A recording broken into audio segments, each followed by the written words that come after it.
A good death, there's no guarantees of a good death. I'll say that. That may not be what people want to hear.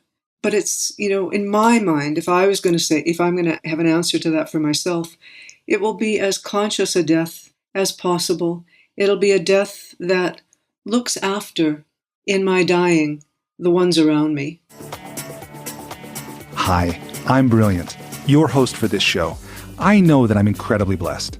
As the son of self-made billionaires, I've seen the high price some people pay for success, and I've learned that money really can't buy happiness. But I've also had the good fortune to learn directly from many of the world's leading teachers.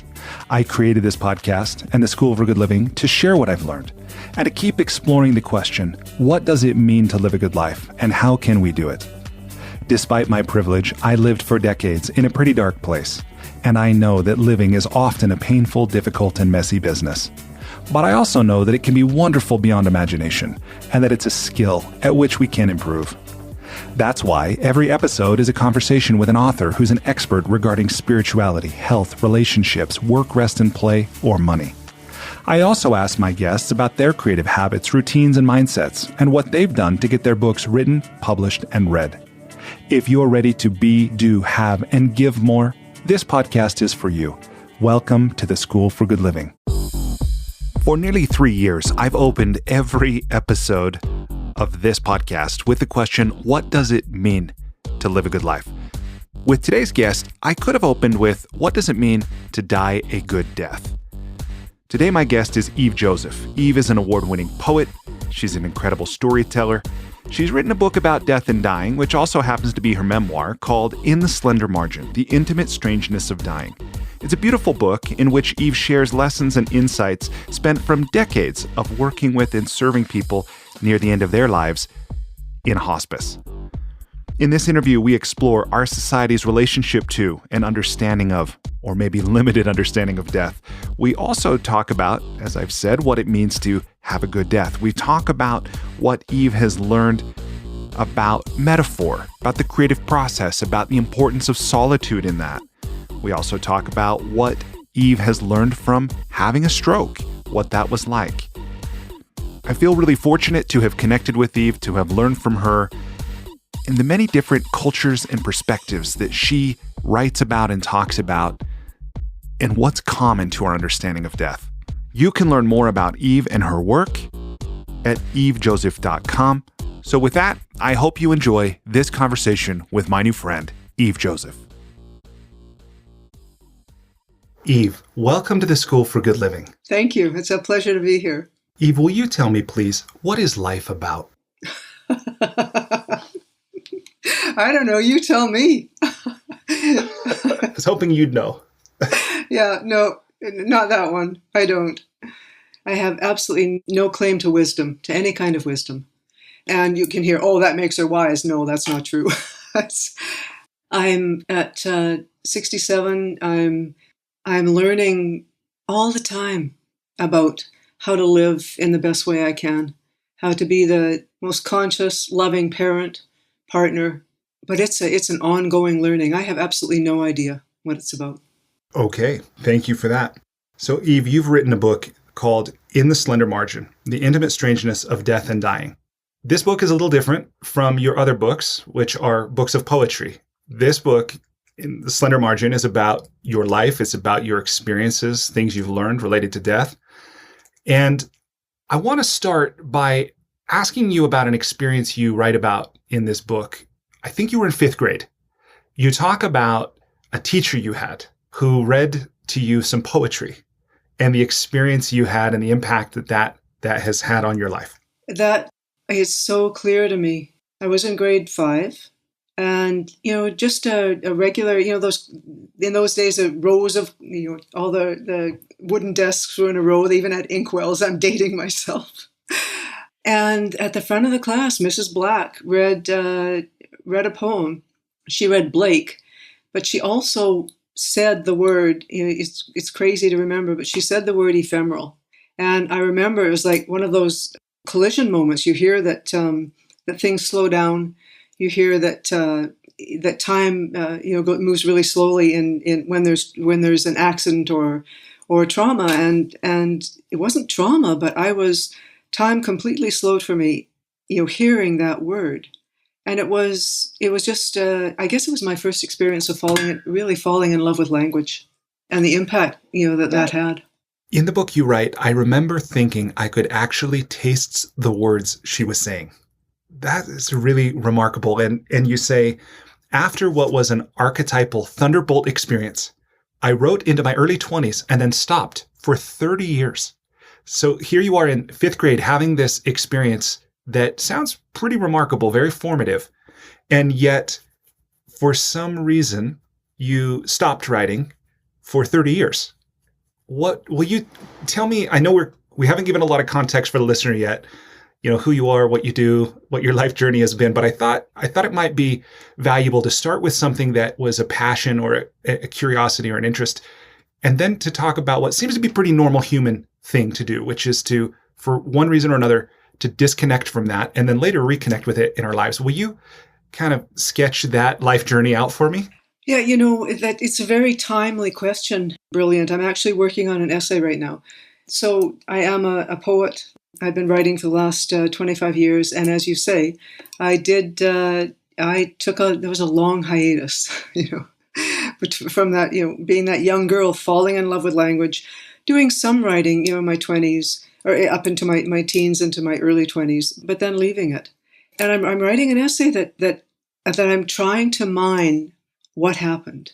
And there are no easy answers to that. I mean, on one level, it's a story of a story, and possibly a woman's life, in that, I got married. I married into, you would call it American Indian. I married into Canadian Indian, indigenous culture. My partner was a carver and artist.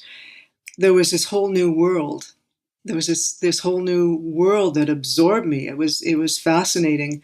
We had 3 children, and very early on, I went to school and studied social work.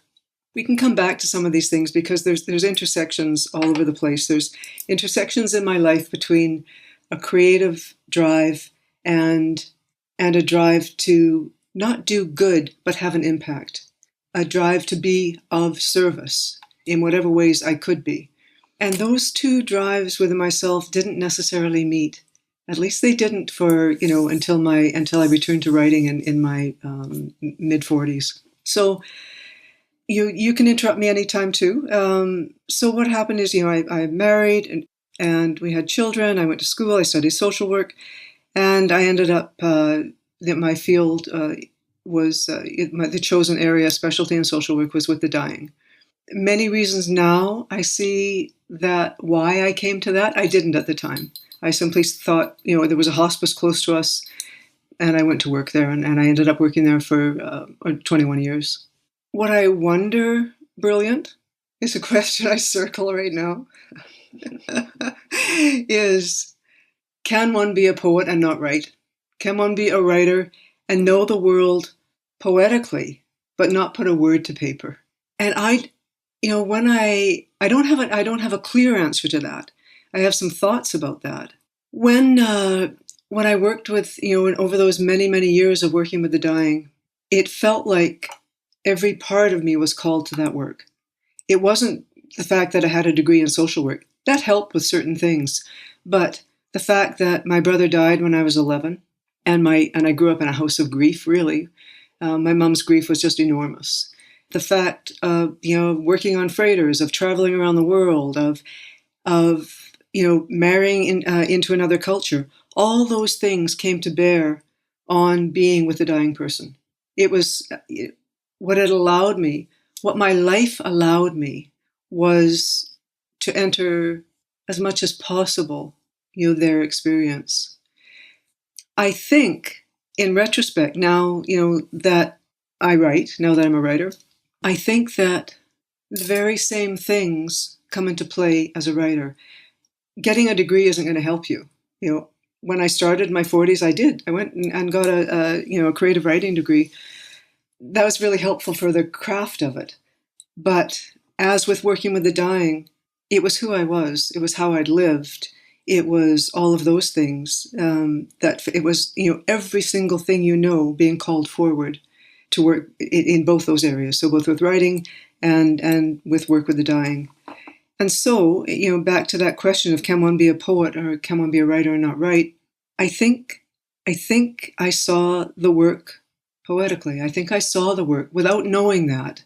So it's not precious. It's not a precious thing. But I think that I saw it. And then so finally when I came to write, and what I mean by that is not a whole narrative, brilliant. It never is for me. It's imagery. It's, one incident. You know how memory works. We don't remember, a whole lot, but we remember moments. And so when I came to writing, I had many, many moments that I could call on. What was it that brought you back to writing? Well, just very simple. On a very simple level, my mom turned 80. I don't know if I mentioned in the book, the first poem I wrote, I was 11. And I gave it to my mom when my brother died. He was killed in a car accident. And it was the first poem I wrote. And what I was thinking about yesterday is that I knew nothing about poetry. Just writing my grade 5 poetry. But I saw that, and I didn't understand what solace meant. But I saw that poem consoled her in a way that nothing else did. And also what I would say about having written that poem is that it was my first experience, one that I would forget for a long time. But it was my first experience where poetry could speak for me when I couldn't. It had language, where as an 11-year-old, I had no language to speak that. But the poem could. And that sounds possibly a little bit airy-fairy, but poetry knows more than I do. It always astonishes me in that way. So I'm giving you long rambling answers. Back to what brought me back was writing a poem for my mother's 80th birthday. And it seemed to me I hadn't been reading a lot of poetry, but that's what I turned to. And that poem, again, an atrociously bad poem, very long poem, a 10-page poem of the decades of her life. It lit a fire. It feels like these embers were there all the time, but it was more than smoke and ember. There was a little fire that got started there, and I just was ravenous to know everything I could know about poetry. Your question about can one be a poet and not write poems, it might not be in the same ballpark, but I have, our family has owned for many years a National Basketball Association team, the Utah Jazz, and as I look at players, like I'll look at Michael Jordan, and I'll look at some of our Hall of Fame players, Karl Malone and John Stockton, and I'll look at one of those three I just mentioned won a championship, two of them didn't. But one of the things I ponder on is, when did Michael Jordan see himself as a champion? Was he a champion before he was ever recognized as one? Are Carl and John champions despite never having won the trophy? So kind of a similar thing. It's an interesting view, in some ways similar. But I'm interested to get your view now on two things. One is, what does it mean to be a poet?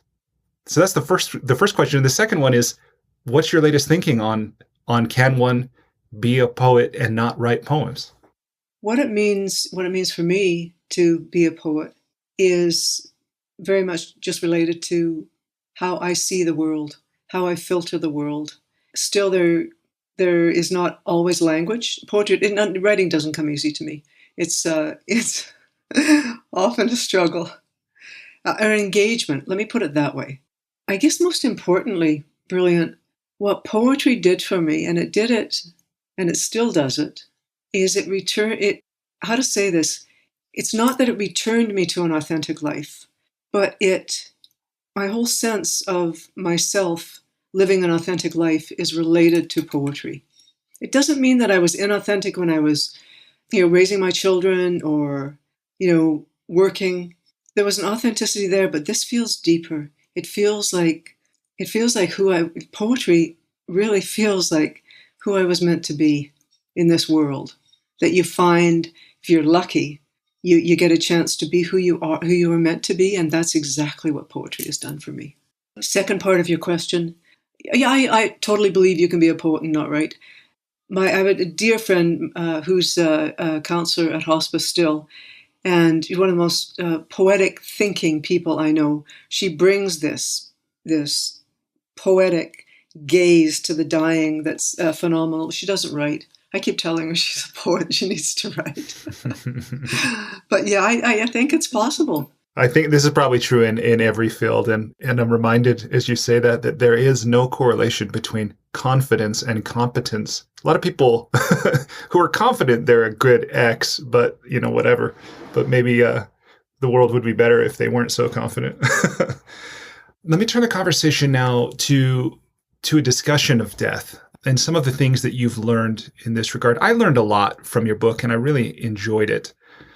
One of the things that, I know this might be a big question, but what is it as a society, maybe more specifically as a Western, science-based, maybe American or United States type culture? What is it that we don't understand about death? What is it that we get wrong? What is it that we overlook? We deny it. We still deny it. We're not a society, in North America in particular. I include this country, Canada, where I am. We're not a society that embraces death. We're frightened of it still. There's all kinds of reasons. When you think back, even just 100 years ago, where communities may have been smaller, and families closer, where people didn't go to hospitals to die. We've removed. Kubler-Ross. Many people have written about this. Your audience will know about this. Many of them. But we've removed death from view, and by having removed it from view, we no longer know what to do with it.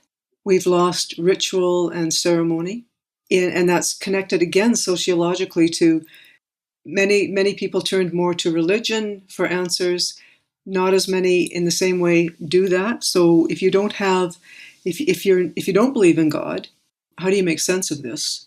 So there's many, there's societal things, mainly I would say our denial of death. And one would hope that it had changed. It has somewhat, but not in the larger society, I don't think. Our denial stops us from acting and from finding ways to not be frightened, but to go through that grief, to experience that grief, to share that grief, to have language. We don't, again, coming back to writing, we don't have a language that helps us to understand. Those are some of the things I think. Something in your book, again, when I say I learned a lot from it, one of the things I learned, and it's, I think, right in line with what you're saying now, is that in the 1800s, we gave little girls death kits to help them understand and prepare for or deal with the reality of death. Will you talk about what are death kits and why did we use those and why did we stop? Well, I think certainly it was connected to the role of women at that time as caregivers, as the ones who would look over, take care of the family. And death was, look at what we're in right now. We're in a pandemic. In 1918 with the Spanish flu, I'll just make this a very, direct example. My husband's grandmother died, and her mother died as well a week later. My husband's grandmother was 30 years old, and Patrick, my husband's father, was 3 years old. And his 11-year-old sister was the one who helped raise him and who helped, care for the family, after that. So I think that we can't even imagine children these days taking on those kinds of roles. We can't. It's definitely different.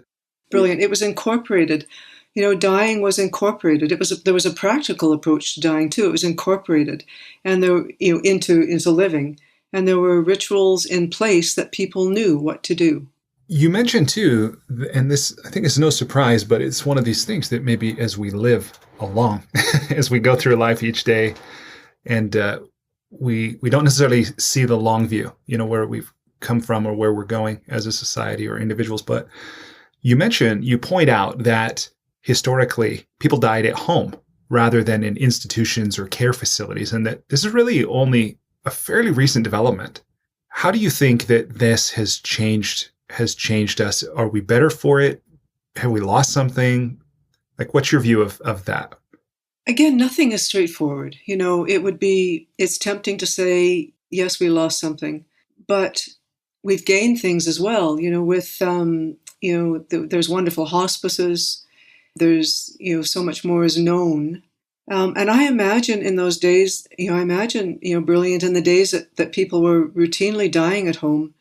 That would have been enormously stressful as well. One of the reasons that you can't answer a question in isolation is when people died at home, there was a whole structure in place in that community, in that town, where, someone's going to drop off food every day, someone's going to take care of the kids, somebody's going to help, clear the land, whatever it is. And we know, so when I think of people dying at home, which is, we have the option, it's good. We don't necessarily have the structures in place to support that other than professional structures. Yeah. Certainly family, there are families and families will come together, but communities, I'm not sure will come together in the same way. So you'll have a professional nurse come, you'll have a counselor come. I was the counselor on the palliative response team. And in some ways we took the place of what would have been perhaps in other years, the priest arriving or, somebody with authority. We had the authority as a nurse and a counselor. I don't know if that answers your question. It does. Thank you for that. In your book, you talk about something called a good death. You talk about the fact that medical anthropology has this as a term, and that studies in medical anthropology have shown that death is defined as good if there is awareness, acceptance, and preparation, and a peaceful, dignified dying. You say we tame death with our ideas about it. What's your view about a good death? I mean, is this clearly there's, painful deaths and long, slow deaths and, this kind of thing. But this is an idea I hadn't given a lot of thought about. And maybe it's because I'm only in my 40s and I think I'm still in pretty good health. But if you were to describe what does it mean to die a good death, how do you describe that? It's so subjective.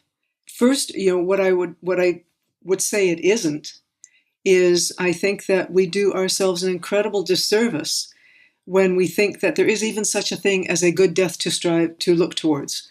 Because, I remember one family member who was so worried that her loved one had not reached acceptance, that he was dying and he wasn't accepting it, he didn't want to die, and she was so worried that that meant it wasn't a good death. It was his death. For him to have accepted his dying before he was ready, or ever, was not going to be in line with who he was. Elizabeth Kubler-Ross, she really broke through many of the barriers around death and dying. And when people look at her stages, the last one being acceptance, they see it as as a destination. And she never meant acceptance to be a destination. We go in and out of those stages all the time. A good death, there's no guarantees of a good death, I'll say that. That may not be what people want to hear. But it's, in my mind, if I'm going to have an answer to that for myself, it will be as conscious a death as possible. It'll be a death that looks after, in my dying, the ones around me. I think it sounds like it may be a false truism, but it seems that many people die in the way that they've lived. I saw that. I would hope in my dying to not, to be able to help still. I've been a helper all my life. And so I would imagine in my dying, I would hope to be able to do that as well. I think that's a really beautiful view about, a good death being one in which the people around you are, acknowledged and cared for. I often think about my brother. He died 3 days short of his 45th birthday, and it was unexpected. And when we went into his home and into his office, obviously he didn't know he wouldn't be coming back, and neither did we. But I just reflect on, the drawers and the papers on the desk and just how ordinary it all was. But to look at it in that view of someone who would never be returning to it, never organizing it or sorting it or anything like that, it caused me to think a lot about how I live and what I keep and what I don't. That's pretty remarkable. You write about, in this book, you write about how you discovered some rituals being the same. You talk about we've lost ritual and ceremony as a society to a large degree around death, perhaps in particular. But you mentioned that in this, I think it's pronounced the Salish, is it the Salish culture or the Jewish culture, that some of the rituals that they have around death are actually pretty similar. And I would suspect other cultures as well. Will you talk about what do these cultures that developed in very different parts of the world at different times, perhaps, what do they have in common? Well, when I look at the two, mainly, indigenous culture, my ancestry is Jewish. I think, in the book, I'll just tell the story. You can do with it what you want. But in the book, I talk about a very wonderful poet here. She died some years ago, P.K. Page, and she used to tell a story about influence. And her story was there was a bird was raised in captivity, away from its species. It never heard its song. And then when the ornithologist slowly introduced it to birdsong, it was not of its own species, so it was other birds, but it picked the notes that formed its own species song from the notes of the other birds. And I think when I was working at hospice, I was amazed that the rituals in indigenous culture that I was, in my family and community I was living in, the rituals that resonated with me, whether it was sitting with the dying person, not leaving them alone, the nights before they died, whether it was lighting a candle, whether it was covering the mirrors. What I found out, because I didn't grow up, my father left, I didn't grow up with Judaism, but what I found out is that all the many of the rituals I was picking from indigenous culture were actually the rituals from my Jewish heritage. There's things that we will just never understand. I mean, I write repeatedly, we are at the heart of mystery when you are with the dying. So what I would say about what I know about what's similar in those cultures is there are still cultures, certainly when I look at my indigenous family, my kids are all indigenous, where we have their community of aunties and uncles and cousins. There is still a very close community, very, very connected. Ritual hasn't been forgotten. Community, it's like we talked about, in the late 1800s, where there were neighborhoods and communities and people knew what to do. And in the communities that have kept ritual, that seems to be, there's still that closeness. Yeah. Why did you call this book In the Slender Margin? I have to look at where it is, because it's the slender margin between Chikamatsu Monsemon, Japanese thinker, writer, had said that art exists in the slender margin between the real and the unreal. And I think that's exactly the same place that death and dying exists, right? Smack dab between the real and the unreal. Yeah. And so in that slender margin, that's where I think we can pay attention. That's beautiful. As I hear you describe our relationship with death, in this conversation a bit and in the book, and how we've, in some ways, I think, lost or we become dissociated. We don't have the relationship that maybe we once did. I wonder if that's the same phenomenon at work with our food, with our garbage, with our climate and our environment. That many things have been outsourced, many things have been distanced, and we don't see the bigger picture. We don't see our role in it or our connection to it. Do you think that's the case? I do. And I think it has profound implications. Brilliant. When, a number of years ago, maybe 15 years ago, I'd never been a gardener. And I thought, there's actually one of the nurses I was working with had a book on something called square foot gardening, because gardening can be overwhelming, right? But if you develop these little plots of a square foot, and you put peas in one, and then a square foot beside it, you put potatoes in that one, right? You do that. So I started square foot gardening. And very, very soon, we started composting, and we started, our garbage went way, way down. And we started looking at what we were buying in the grocery stores. It fundamentally changed our lives. What a fun idea, this square foot gardening. It's fun. Oh, it's so great. No, literally, you've got these square, and you can plant in your, so you've got your little plot of land here, and you can do it anywhere. And you can plant flowers in it in one of your square feet.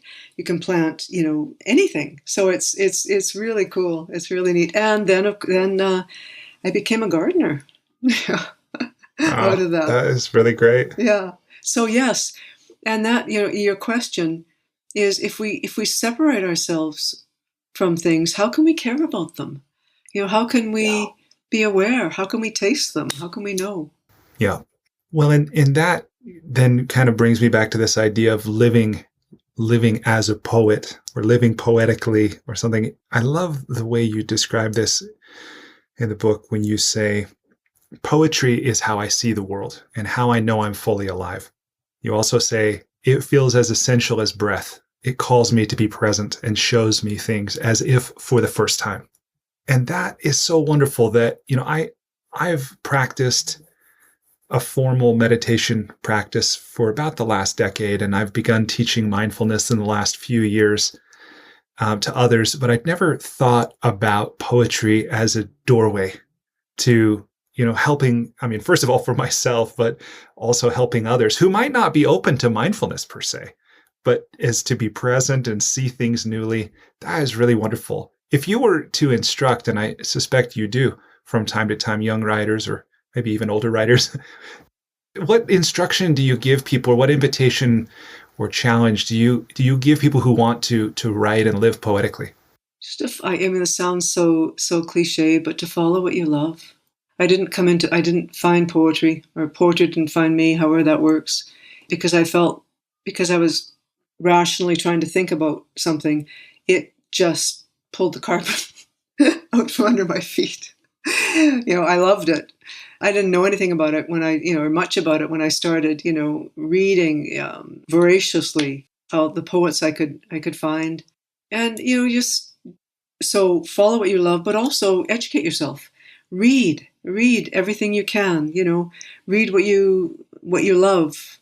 Find new writers, find new poets, find the people who speak to you.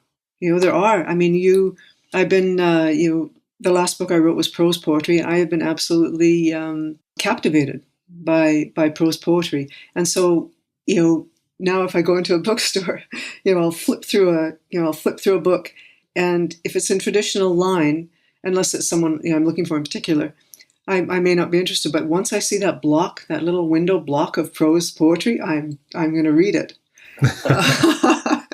So, so trust that it's not just what you love, but what you love will find you as well. That's certainly, again, not wanting to sound, new age and out there. That's been my concrete experience of writing. What I've loved has found me. Thank you for that. Let me ask you a bit about metaphor. I'm so fascinated by metaphor because as a coach, well, let me back up. I had a teacher once say to me, when people speak, their brain comes out of their mouth. What people really believe, how they feel is often expressed in their speaking. And what I'm amazed at as a coach is how often people are unaware of what they think, what they feel. But if you can help reflect back language to them, and especially metaphor, because in some ways it's easier to see if someone uses a term like ball and chain when referring to their spouse. You probably have a pretty good idea how that relationship feels for them and so forth. That so much of our metaphor as we live is unconscious and often disempowering.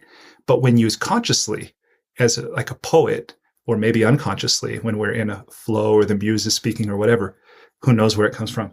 But anyway, that's all a long setup to ask you about metaphor. What's your understanding of, or what's your relationship with metaphor?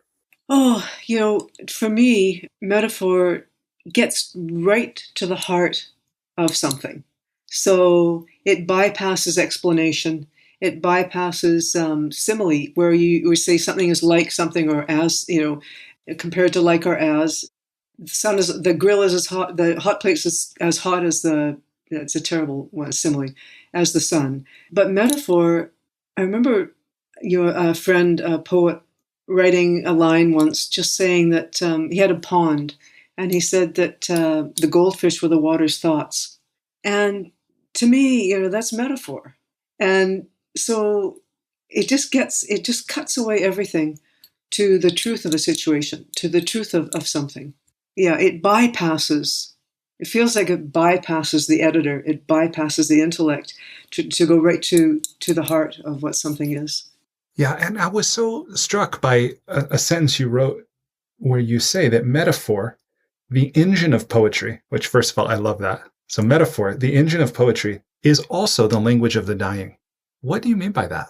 It amazed me. It was one of the, we mentioned earlier, brilliant in our talk, how working with the dying and writing poetry are twinned.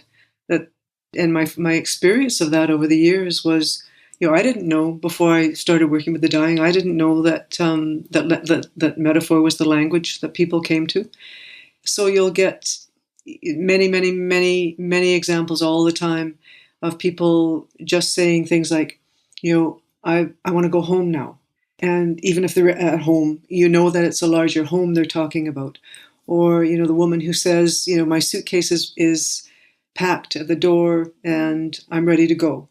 Or, the man, I think I said in the book, I remember going to a gentleman's house. He was dying, quite imminently dying. And he pointed outside and he said, there's a yellow cab that's just pulled up out here.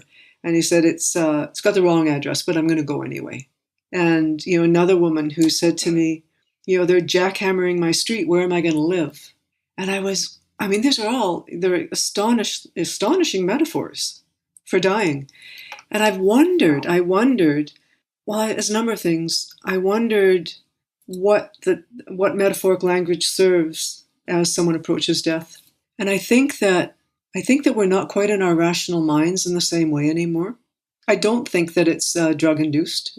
Some physicians will say that, people are on, high doses of morphine, or this isn't related to that. It's a way of being able to speak about death, but without saying, looking at your loved one and saying, I'm dying.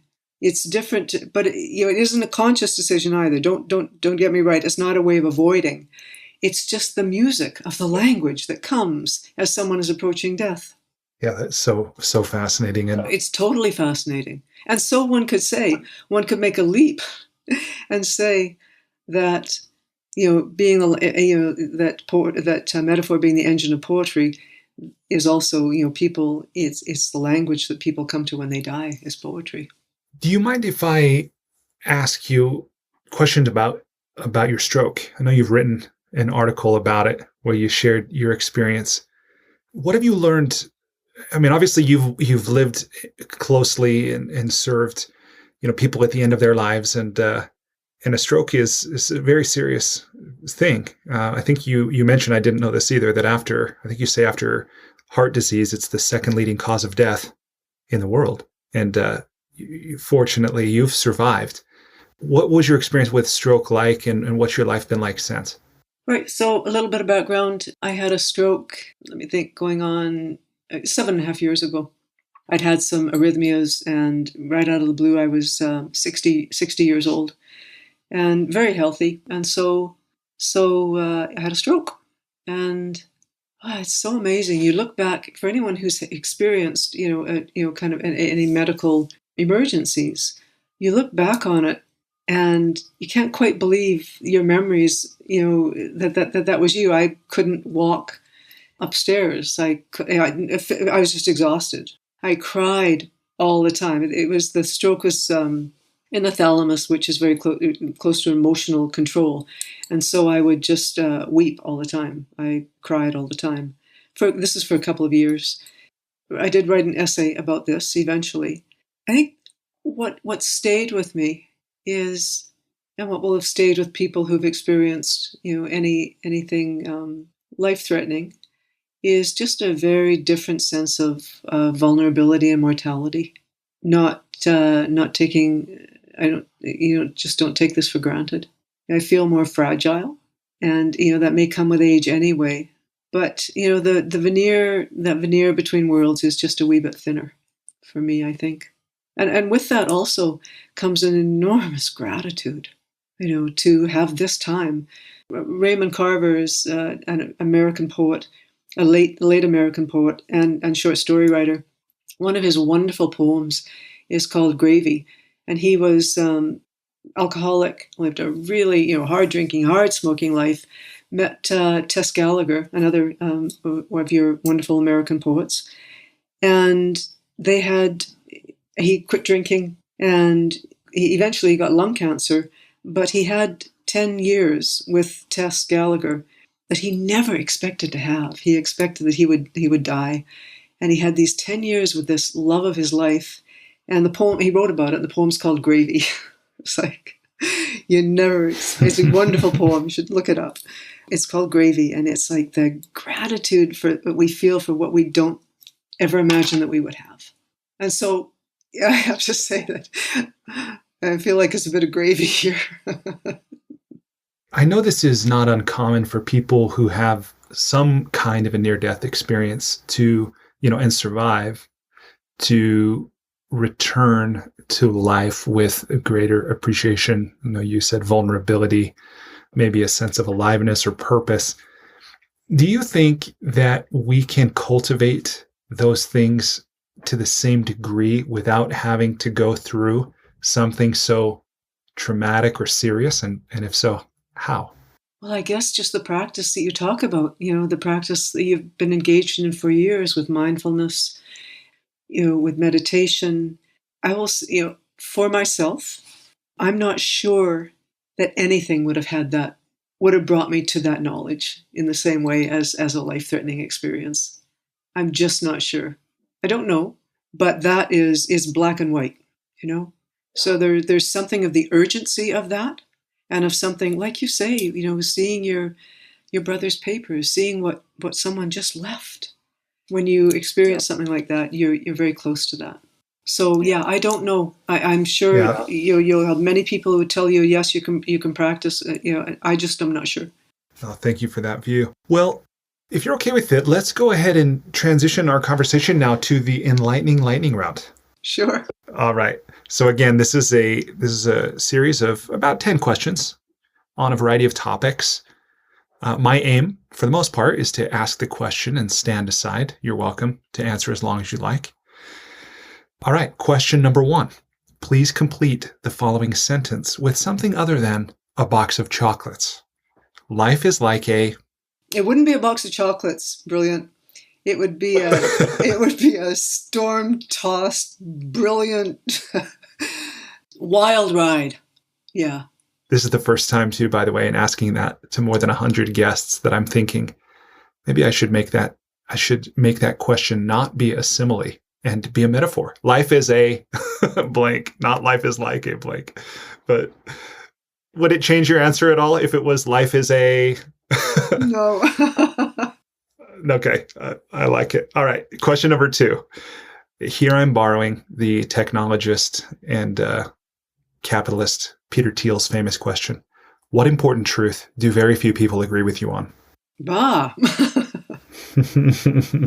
This is like the Proust questionnaire. It is actually. And I didn't know of what that was until after I'd created this, but very much. It's shorter though. Okay, the question is, what important truth do very few people agree with you on? Well, I'm not sure how many would agree or disagree, but, a truth for me is it's so hard to articulate. I think of things like people practicing tough love, and having, for whatever reasons, they practice that, and I just am the opposite in the sense of I just think you live as generously as you possibly can. I'm not sure that people would disagree, so that trips me up a little bit, but that you're not too careful. Yeah, I'm not sure I'm going to be able to answer that one well for you. No, that's great. You're doing great. There's no wrong answer. So perfect. Okay. We'll go to question number 3. I recognize this might be a bit of a stretch of the imagination, but if you were required every day for the rest of your life to wear a t-shirt with a slogan on it, or a phrase or a saying or a quote or a quip, what would the shirt say? My first impulse is not good. It would be leave me alone. Because I don't like slogans, and I don't, it certainly wouldn't be anything that invited sentimental responses. Okay, perfect. Yeah. I wouldn't put "leave me alone," but it would be it would be something that didn't, that probably did the opposite of what someone who want to wear a T-shirt would do. You have a very difficult person here with you today. It's perfect. It's perfect. Okay, question number 4. What book, other than one of your own, have you gifted or recommended most often? There's a number of them, but Viktor Frankl's Man's Search for Meaning would be one of them.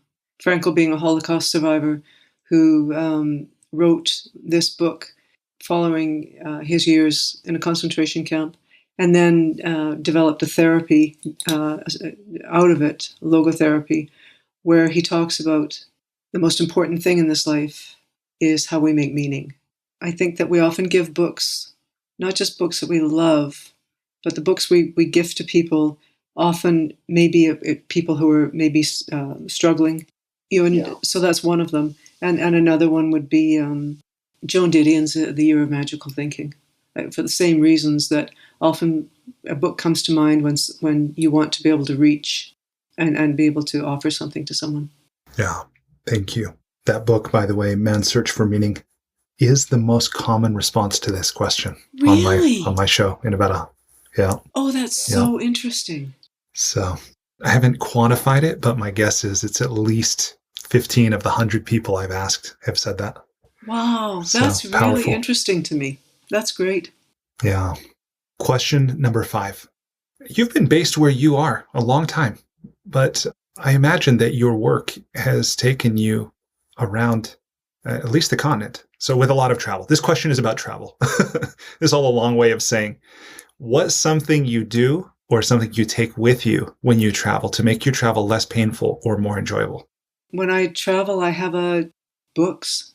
I remember when I was a young woman, I worked on freighters. I worked on Norwegian ships, and we traveled all over the world. Cargo ships, not passenger ships. This was in the early 70s. I'm even not sure it's possible anymore. But I remember when we were going we were picking up pulp and paper and lumber from Canada and coming down your way along the California coast and off to, Japan and Korea and all over. And I remember I think it was on a first long stretch to Japan, seeing an albatross.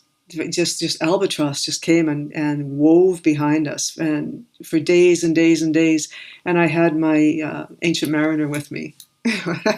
I'd sit on the back. How perfect! Oh yeah, I would sit on the back. And so a book is ordinary answer, but that's really really critical for me. Thanks. Question number 6.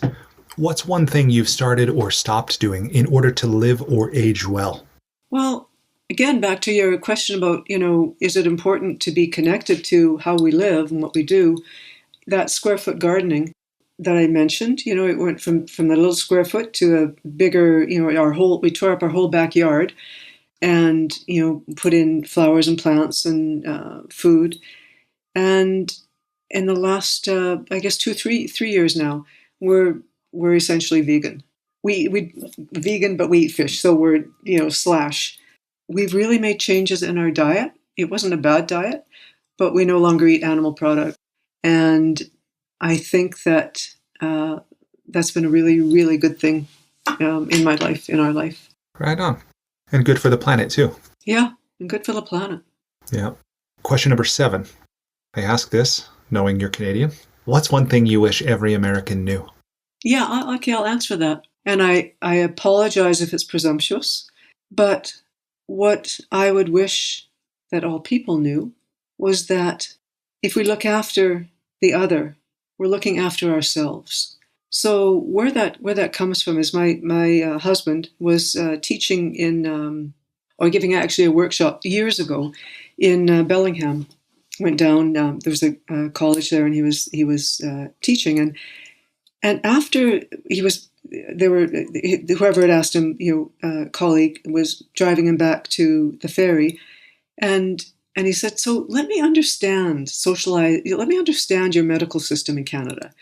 I would pay for somebody who's ill, but I wouldn't, why would I do that? And the one good thing in this country is that we don't even question that. We pay our monthly amounts into into what I think you guys see as socialized medicine, so that anyone who gets sick will be looked after. I didn't pay a cent when I had my stroke, or rehab, or any of that. And so I would just want people to understand, when you wear a mask, you're looking after somebody around you. You're looking after, somebody who may not go back to their grandmother with COVID. So that's what I would hope that people understand, that what we do, we do it to look after each other. Yeah. I'm just pausing because I'm reflecting on, my wife and I had this conversation not long ago about perhaps the reason so many Americans are resistant to that is we know that there are this is a very judgmental statement, but these very dumb lifestyle decisions. Like, should I pay for the fact someone overeats fast food, or that they that they smoke, So anyway, but I love your view on, taking care of the other is taking care of ourselves. It fundamentally is. And you know what? It fundamentally works here. Yeah, it's beautiful. Okay, coming down the stretch, almost done with the Enlightening Lightning Round. Question number 8. What's the most important or useful thing you've ever learned about making relationships work? Those were very different size. You saw my whole life pass in front of me there. Oh, yeah. And so what those size were, is first was listen. Listen way more than you talk. Not that long ago, a couple of years ago, somebody I loved very much and I had a falling out. And I was bereft and didn't know what to do. And I went to a counselor and came to understand that sorry, brilliant. I'm not being really clear right now, but I came to understand that by just respecting that person's difference and not having to fix anything or do anything and just essentially get out of the way made an enormous difference. It would be, just succinctly, it would be really listening to people, even when what you're hearing is triggering for you, challenging for you, but try and understand. I mean, it's as cliche to saying, trying to walk a mile in their shoes. Try to understand. Thank you. Question number 9. Aside from compound interest, what's the most important or useful thing you've ever learned about money? Or what's something you're always sure to do with it, or you never do with it? You just give it away. And this is absolutely ridiculous. I am sounding so, woo-woo to me. You give it away and it comes back. Like, this is just insane. Well, so an answer to, about money. My mom, I grew up in a house, my mom came from England in 1945, and she had this, little house and that was built, and I grew up in that house, left in the, 70s. She had this house her whole life. She died in that house. And when she died in 2004, the house was worth $500,000. And she had, for 30 years, she'd had 2 indigenous women with Down syndrome live with her. She looked after them. And so when she was dying, I have a sister, she said, "Oh, I'm so happy." She said, "On the one hand, I've looked after my daughters. You'll sell this house and you'll be looked after. And on the other hand," and she didn't see any conflict here. She said, "On the other hand, Leslie and Colleen, these 2 now middle-aged Downs women, can live here till the end of their lives." So I was like, okay, this is, she doesn't realize that this is mutually exclusive. So what we did is, my sister talked to a financial person. He came over and talked to me, and he said, if you're, what we could arrange is, if your sister has full title to the house, she can mortgage it and give you some money every month for 16 years, and that allowed her to stay in the house and to look after the ladies, and it allowed me to have this bit of money. The lawyer we saw to draw this up said, "This is a terrible, terrible idea. You," meaning me, You get no interest. You can't pay off your house. You've got a mortgage, yada, yada, yada. And we were like, are you kidding? This is a totally fantastic idea, right? So Carol, my sister, stayed in the house with women. And and then in, when are we now? In 2018, the ladies moved in with a caregiver. My sister could no longer look after them, but they moved in with a caregiver who'd been part of our lives for 20 years in her own home. And we sold the house for $2.3 million. Holy cow. And then gave our 5 children $100,000 each. It was just like, wow. Boom, So, I mean, yeah, it's a money story, but it was the joy of that, and the crazy kind of reward. Like I look up at the sky. I don't know, where my mother is, but it's like, oh, okay, thanks. Yeah. So yeah, money, you give it away. Yeah. That's the law of reciprocity right there. And it's wild, seems to work. Yeah, that's beautiful. Okay. And the final question here is, if people want to learn more from you or they want to connect with you, assuming you're okay that they do, what would you have them do? Anybody can write to my website, and I'll always write back to people. I don't give out my personal email, but I will contact through my website. And the website is it evejoseph.com, evejoseph.wordpress.com? www.evejoseph.com. Okay. All right. And then the last thing here is just, I'll say this now to make sure that I don't try to squeeze it in at the end or forget it. As a token of my gratitude to you for making time to share your experience and your wisdom, you are wise, Eve. I have gone online to the microlending site kiva.org, and I've made a microloan to a woman entrepreneur in Kenya named Alice, who's a 35-year-old mother. She's a smallholder farmer who started farming a few years ago out of necessity, economic necessity.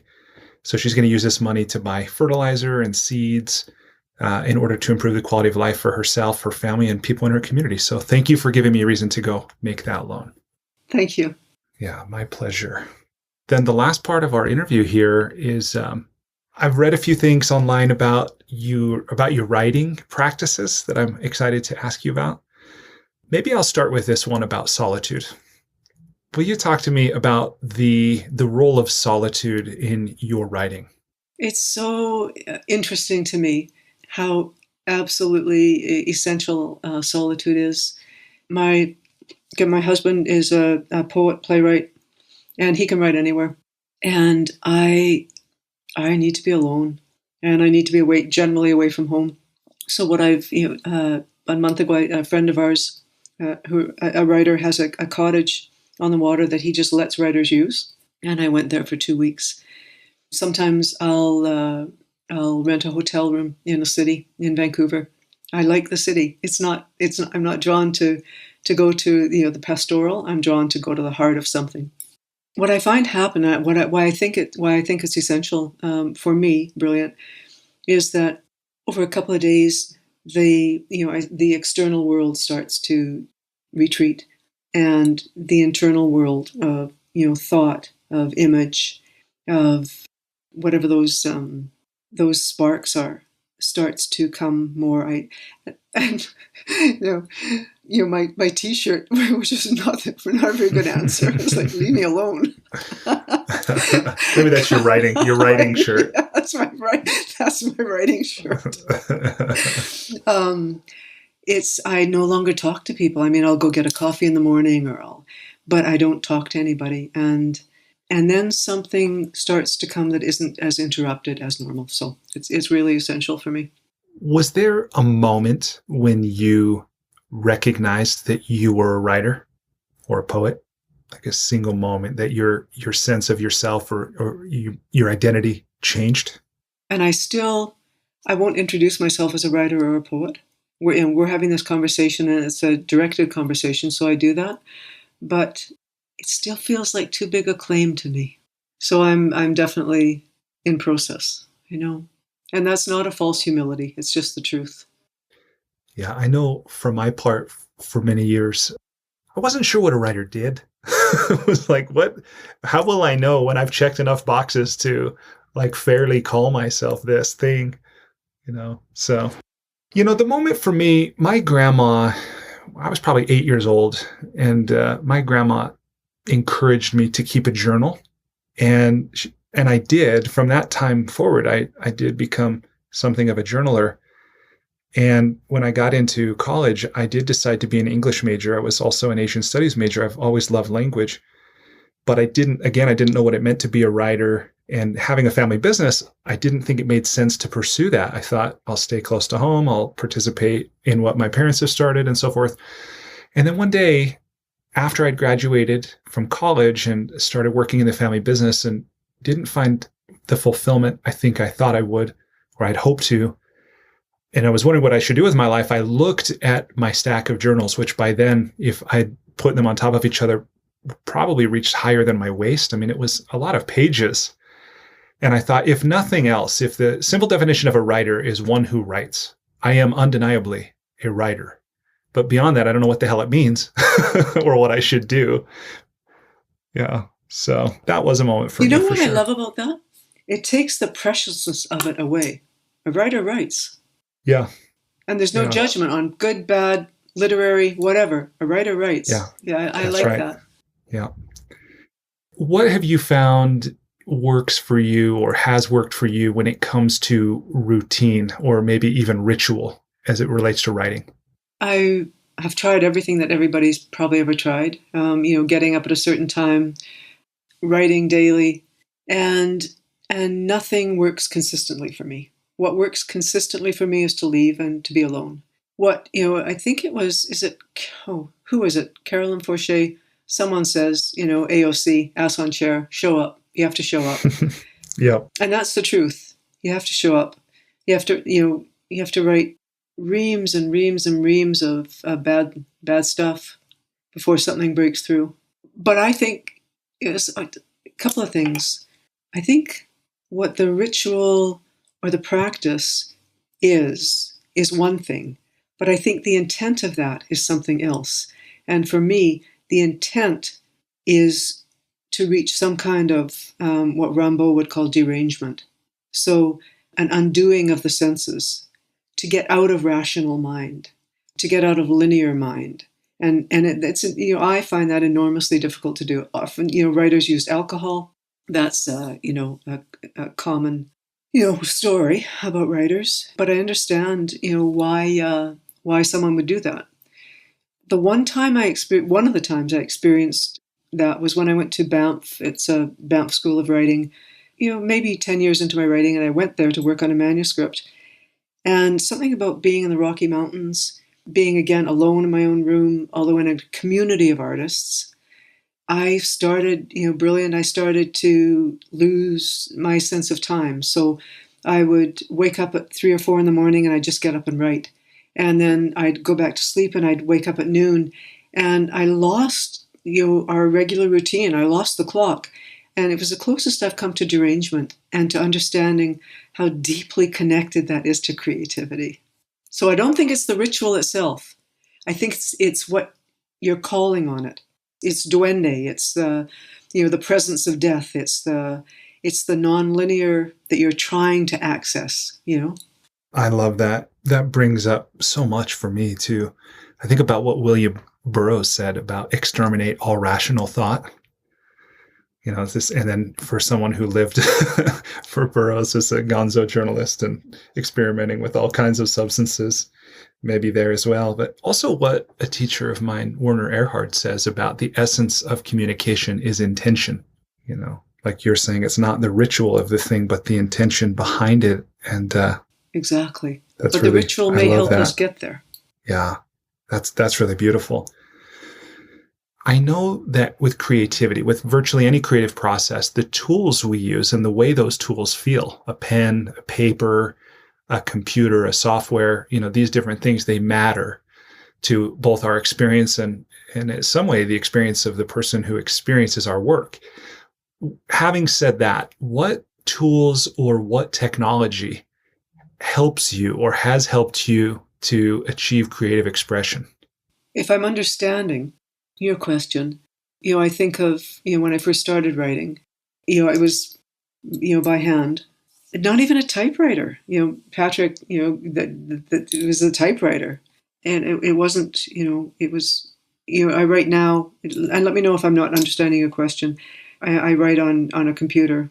I just one thing I think of. I think of writers I've heard who say that they write by hand still because it feels like that motion goes right through their brain into their arms into their fingers. That's not my experience, but in that computer and in those documents, I have all kinds of little weird idiosyncrasies that, about. So, for example, it's like your journals, waist high. I will, this is definitely one of the things for me. I have a file called Entries and Observations, and I let myself go there. It's, I think, 800 pages long. I let myself go there and not have the editor. Slender Margin started in there. It was like I could just write anything, and I would not allow the editor into those pages.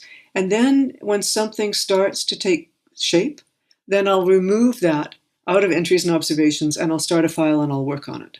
But it has to start in the compost file.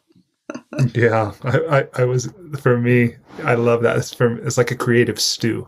It is. Yes, anything goes there. Or anything. Primordial. Yeah, that's cool. Well, let me ask this about your reader. How connected do you feel in the moment that you're drafting to the person who will be reading your work? And along those lines, do you write with a reader in mind? Do you write for yourself, something else? How does that work for you? I think it works differently in prose and poetry.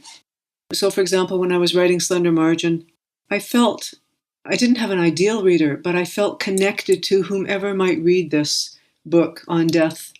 I felt as if I was speaking to someone. With poetry, and certainly with prose poetry, because it's still controversial. And I'm drawn more and more in prose poetry, brilliant, to the surreal. And so I'm actually writing myself up. I'm writing myself out of a readership. And I can't help it.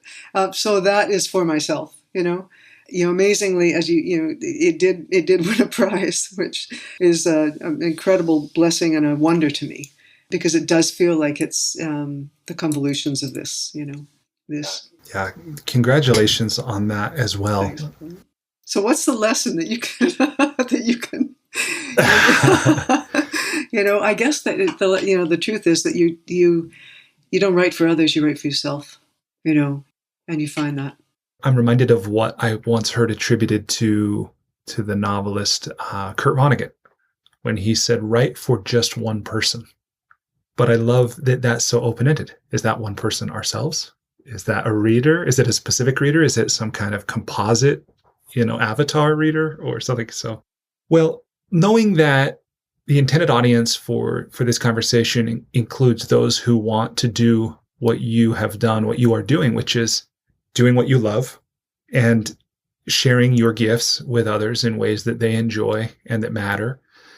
Somebody who's maybe at the beginning of their creative journey, maybe they don't trust, they don't yet believe that either they have what it takes or that they're good enough or whatever inner critic might be saying, or somebody who's on the path, maybe they've had some measure of success, whether commercially or just feedback from peers and family.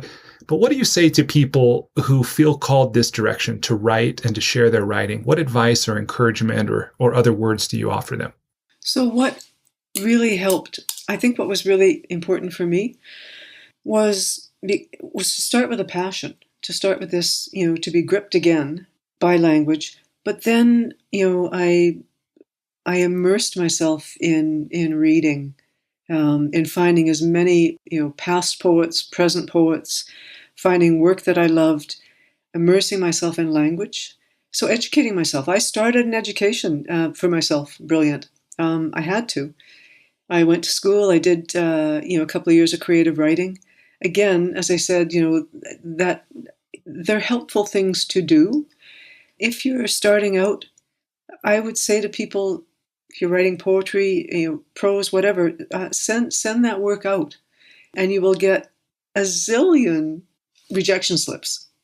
I think it was Theodore Roethke, an astonishing American poet, who talked about he papered his walls with rejection slips.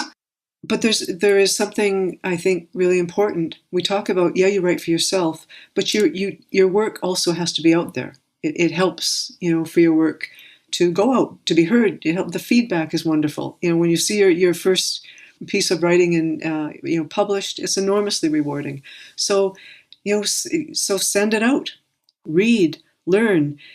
If there's other people that are writing, if you have a little writers group, so that works for some people, it doesn't work for others. But talking about writing, reading it, all those things. I'm just thinking, was there anything else I did? But it was just that, and it was staying at it, and one little success builds on another little success, and then you begin to see that something is actually possible.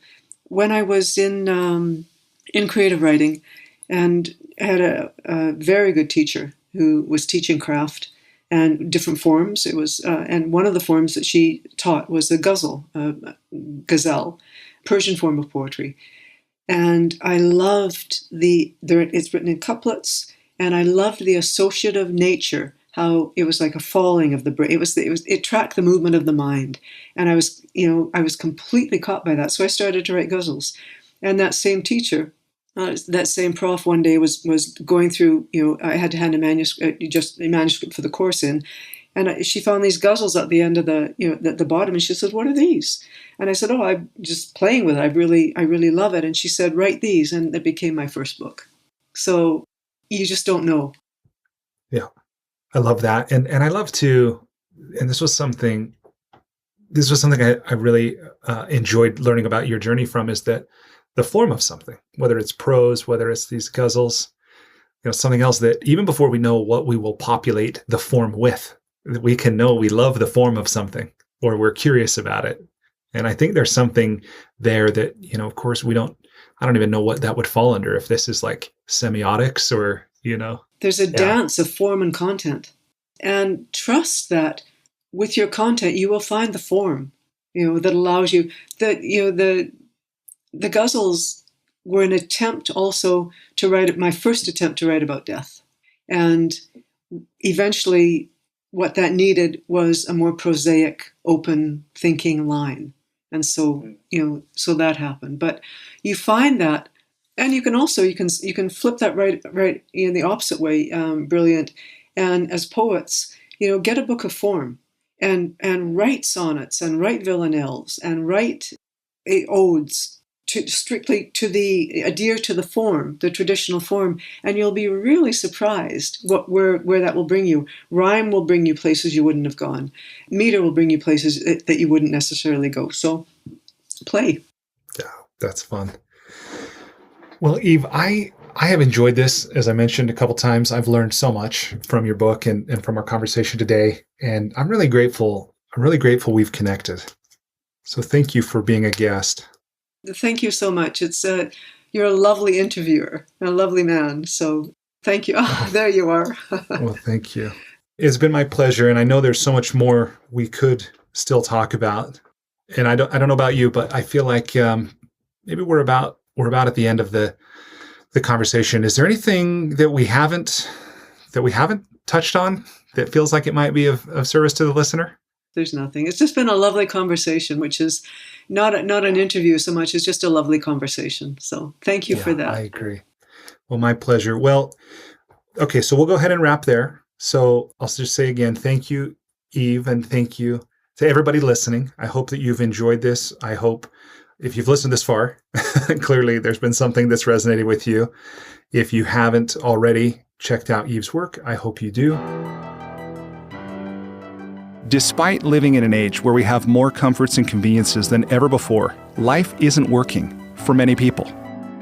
Whether it's in the developed world, where we're dealing with depression, anxiety, addiction, divorce, jobs we hate, relationships that don't work, or people in the developing world who don't have access to clean water or sanitation or healthcare or education, or who live in conflict zones, there's a lot of people on the planet that life isn't working very well for. If you're one of those people, I invite you to connect with me at goodliving.com. I've created Life's Best Practices Breakthrough Coaching to help you navigate the transitions that we all go through. Whether you've just graduated school, you're going through a divorce, you just got married, you're headed into retirement, you're starting a business, you just lost your job, whatever it is you're facing, I've developed a 36-week course that you go through with me and a community of achievers and seekers who are committed to improving their own lives and the lives of others. So through this online program, you will have the opportunity to go deep into every area of your life, explore life's big questions, create answers for yourself in community, get clarity and accountability. If that's something you're interested to learn about, I invite you to contact me directly at brian@brianmiller.com or by visiting goodliving.com.